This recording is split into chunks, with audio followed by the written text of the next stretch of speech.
I'm Dr. Donald Wallenfang, secular disc house Carmelite and professor of theology and philosophy at Sacred Heart Major Seminary.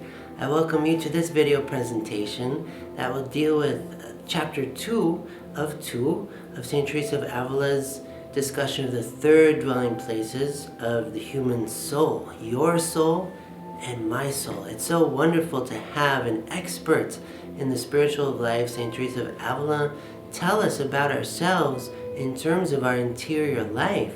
There's so many professionals that can tell us a lot about all these material things like homes and cars and boats and traveling and food and all this.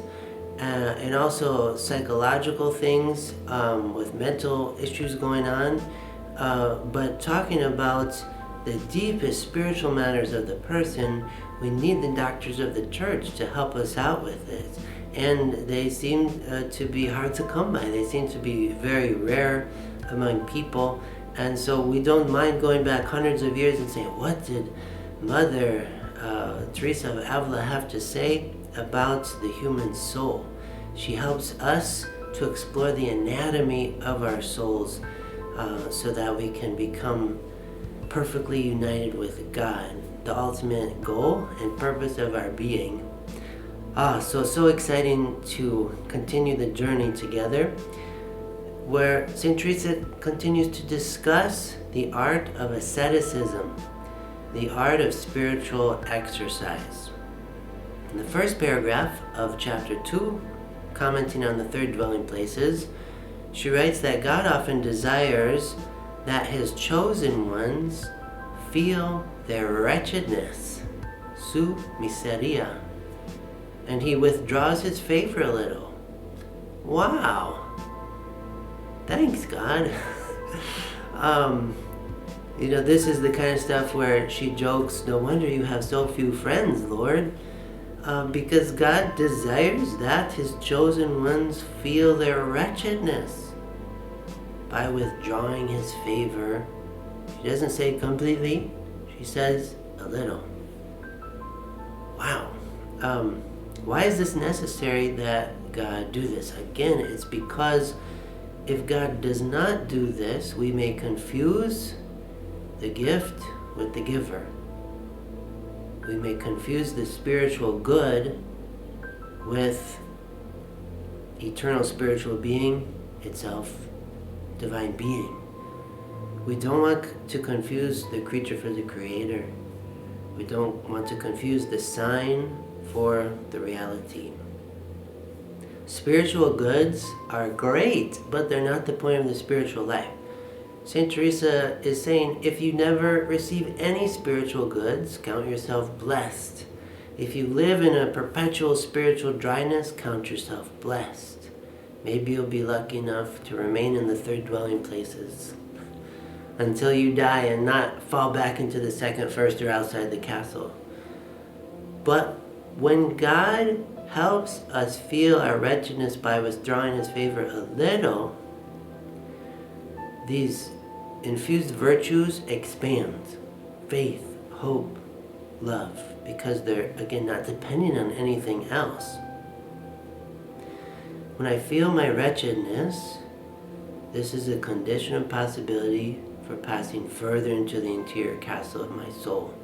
This is going to happen, she says, in the third dwelling places. I realize what a sinner I am and think, oh my goodness, why have I wasted this time? Why have I fallen into this sin? I don't want to live in the sin. I don't want sin to increase in me. That's death. As St. Paul says, the wages of sin is death. Instead, I need to feel my wretchedness, feel my forlornness, feel all the facts about where I've forfeited so great a good as my relationship with God and compromised so many times throughout my life. Think I'm wretched, but is after all an amazing grace that saves this wretch like me. This is necessary. We should be feeling this. The third dwelling places. But oftentimes when we start to feel these things, and we feel the dryness, the lack of spiritual consolation and delight, we complain, we grumble like the Israelites in the desert. Remember the food we had to eat in Egypt? That was better than this. These sand pies we call manna, or this quail that comes and goes. Man, I feel like I'm starving out here. Let me go back to Egypt. At least when I was a slave, I had better stuff to eat, it seemed. But no, she says, we cannot canonize these kind of feelings of disgust in our minds. These feelings of disgust and disturbance and distress about the spiritual life. When we start complaining, we lose humility. We lose in humility. So instead, we have to think about the goodness of the dryness and know that's necessary to go further into this castle of the soul. She goes on to say in paragraph 6 of chapter 2 of the Third Dwelling Places, humility, she keeps talking about humility. Humility is the ointment for our wounds. El ungüento de nuestras heridas. The ointment for our wounds, our lacerations. Whether they be from sin or doing battle with the demons, we are scathed. Like Sir Gawain, the Green Knight, if you've ever read this. We're scathed, we're cut, but not destroyed. And humility is the ointment for our wounds. Because if we indeed have humility, even though there may be a time of delay, the surgeon, el cirujano, who is our Lord, will come to heal us. The relationship between humility and the surgical procedures of the Lord to heal us. If we have humility, the surgeon will come. There might be a time of delay, there probably will be a time of delay. But be assured he will come, el cirujano, to heal us. In paragraph 8 of the section, let us abandon our reason and our fears into his hands. Dejemos nuestra razón y temores en sus manos. Dejar, to abandon, to leave behind our reason and fears in his hands. Aren't these the two things that make us who we are more than anything else? Our self-sufficient reason and all the fears that flood our affective life, that stir our emotions? Very interesting. Instead, in the Gospels, we're taught about a love that has no fear. Perfect love drives out fear. We have to abandon our reason, intellect, not from the start, but as we move in the interior castle, the intellect, the reason, the understanding, controlling everything by our thought processes, by our rationalization of things, has to be emptied by faith. And when reason is emptied, so is all of our rational fears. Our fears are real because they seem rational, according to the patterns of the world oftentimes. And so they have a reality to them. But when we enter a super rational existence by the grace of God, we live by faith, which itself is the substance of things hoped for, the evidence of things not seen. We read in the letter to the Hebrews, chapter 11, verse 1. We have to abandon our reason and fears into his hands. In paragraph 9, if humility is lacking, we will remain here our whole life, and with 1,000 afflictions and miseries. In the first, second, even early third dwelling places will remain here our whole lives if humility is lacking, because we will be beset by 1,000 afflictions and miseries. So interesting in the spiritual life. At this level, this stage, the third dwelling places, a person has gone far with the Lord. They've undergone a lot of processes of purification. They've come a long way. They've spent a lot of time with Him. They have done penance. They reject venial sin.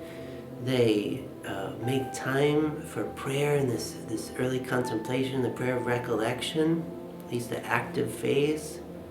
And yet still they experience 1,000 afflictions and miseries, con 1000 penas y miserias. But if souls are humble, in paragraph 10, she says they will be moved not to grumble, not to experience all this misery and affliction and worry about all these things of the world, but they will be moved to give thanks. If souls are humble, they will be moved to give thanks. Moverse en hacimiento de gracias. Move to give, make a great song of thanksgiving. It just strikes me as we go through these passages of the interior castle how often St. Teresa speaks of humility. Humility, humility, humility, humility, every step of the way. It reminds me of the verse in the book of Proverbs. Humble yourself, the greater you are, and you will be loved more than a giver of gifts. Maybe it's Sirach, one of the two wisdom books. In any case, it's good that I'm not positive. It's an experience of humiliation. The professor who doesn't know everything, who is not a walking encyclopedia after all. Good. You can Google it. The verse, humble yourself, the greater you are, and you will be loved more than a giver of gifts. It's a great paradoxical verse. If you think you're something special, humble yourself all the more. It makes sense. The more I think of myself highly, I need to work to humble myself more. And if I don't think of myself that highly, I've grown a lot in humility. She speaks about humility over and over and over again. If souls are humble, they will be moved to give thanks. This is how we know we're proceeding deeper into the interior castle. If we become what another discalced Carmelite, St. Elizabeth of the Trinity, says, if we become a praise of glory, quoting from St. Paul's letter to the Ephesians, chapter 1. If I become a praise of His glory at all times, or to quote, I think of a psalm, let everything that has breath give praise to the Lord. If with every breath I'm giving thanks to God, that's a good place to be in the spiritual life. Not grumbling, not complaining, not telling God about everything that's not here or there, but being like, oh, God, what you have given to me, your whole self, it's always there, never disappearing, never taking yourself back. But there you are in the Eucharist. There you are in penance, all the sacraments, giving yourself constantly, flooding over me. If I only slow down, if I only grow in humility by your grace and recognize all that you're doing in my life, in our lives. One who always gives thanks, who is a praise of God's glory. In paragraph 10, chapter 2 of the third dwelling places, St. Teresa says, for perfection, as well as its reward, does not consist in spiritual delights, los gustos, but in greater love and in deeds done with greater justice and truth. Love is known not so much by its words, by its deeds. All the saints talk about this. I'm thinking too of the fourth week of the spiritual exercises of St. Ignatius of Loyola. He says this: love is known more by deeds than by words. So when we live with greater justice and according to greater truth, we are demonstrating the greater love that is within us and flowing through us. And that's the point. The proof is in the pudding of the moral life. I can't say, I experience all these spiritual delights, therefore I'm a great saint. If the proof is not in the pudding, I'm not. But in greater love and in deeds done with greater justice and truth, that's the way of perfection. Perfect love, which is God at work in me and through me, understanding myself as a vessel, as His vessel, His sail for His ship. In paragraph 12 of this section, St. Teresa says, study diligently how to be prompt in obedience. Estudiar mucho en la prontitud de la obediencia. Doing our own will is usually what harms us. So good, so true. The importance of obedience in relation to the will of God, the call of God in our lives. We have to study how to be prompt in obedience. And she says we need to learn from people who exhibit this characteristic in their lives. People who are saint-like. Could be this great spiritual director. Should be someone to look to. How does this person obey the will of God in his or her life? What's their testimony? I want to study this. Especially, as St. John of the Cross says, to enter this first dark night of the soul, the dark night of sense, we have to imitate the life of Christ. And we imitate it to the degree that we study it. We read the Gospels over. We ruminate on them. We study the life of Christ. All the teachings of the Church point to the life of Christ. How should I live in my moral life? I can be assured of this, that doing my own will harm me, usually. Is how it goes. They say, I'm going to just go do my own will because that's what I want to do. That's what I want to accomplish. I want to see what happens. Let me just try to go on this on my own. It will harm me. It will harm me in some way. I have to be perfectly obedient to God, no matter what the passing desires are, emotions are in my heart, all the various infatuations for things of this world, for certain states of affairs. It doesn't matter. What matters is obeying the will of God in my life. And she's telling us the will of God will involve dryness. So if you feel like, I don't want dryness, I want the lush life. I want something more immediately sweet and candy coated and what seems plentiful, at least in the time. That will bring harm.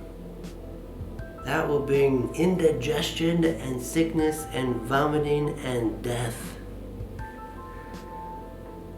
Wait for the Lord in the desert, and you will not go hungry. Paradox. Through obedience, through conformity to the will of God. The last passage, paragraph 13 of chapter 2 of the third dwelling places. Before the next video presentation we go on to the fourth dwelling places. St. Teresa says, let us look at our own faults and leave aside those of other people. For it is very characteristic of persons with such well-ordered lives to be shocked by everything. What she's saying here is very important. We don't want to compare. We don't want to be a person that has to read all the headlines in the news. A Carmelite can't really do this, actually. At least on one hand, because it's too disturbing. The soul becomes more sensitive the more you enter the interior dwelling places. And when you hear about all the crime and vice and all the terrible things going on by other people, led by the devil and taken over by demons, it's very shocking. disturbing. And she's saying people with well-ordered lives are shocked by everything. So we don't need to look at all the faults of other people, but just focus on our own faults, and not look to remove that speck in the other person's eye when there's a plank in our own, as Jesus says. Strive to live always in silence and hope. En silencio y esperanza. Procurar vivir siempre. In silence and in hope, you should try to live like this always. This is a Carmelite way of life. It's a contemplative way of life, filled with silence. Lots of silence goes on. A stillness of the soul, and also great hope about the world. So we don't want to gather up all the bad news. Instead, it's okay if we come across some of it, but we don't watch all, dig for it. Instead, we don't gloss over it either. We lift it up in prayer. We've heard enough to lift it up in prayer. We don't have to keep watching the reruns of the violence. It's too shocking for the sensitive soul. The third dwelling places, there's much humility, there's much peace, conformity with the will of God. And we start to think at different wavelengths than what is typical in this world.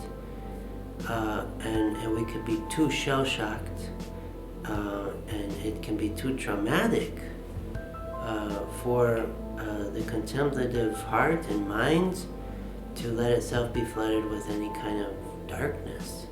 So you have to turn away and not be like, I think it was the wife of Lot in the Old Testament, in the book of Genesis, who turned back to see the destruction of Sodom and Gomorrah, and as she turned into a pillar of salt.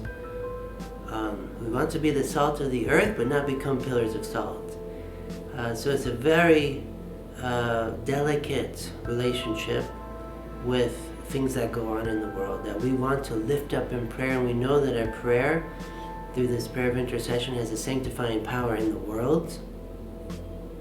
But we don't want to be paralyzed by this head of Medusa of all the bad things going on in the world. Instead, we have to strive to live always in silence and hope in this contemplative life. So thank you for thinking along with me about these third dwelling places. I hope you're being spiritually edified and coming to understand better this writings of this great saint and doctor of the church, Saint Teresa of Jesus. And it'll be amazing to find what goes on in the fourth dwelling places and beyond.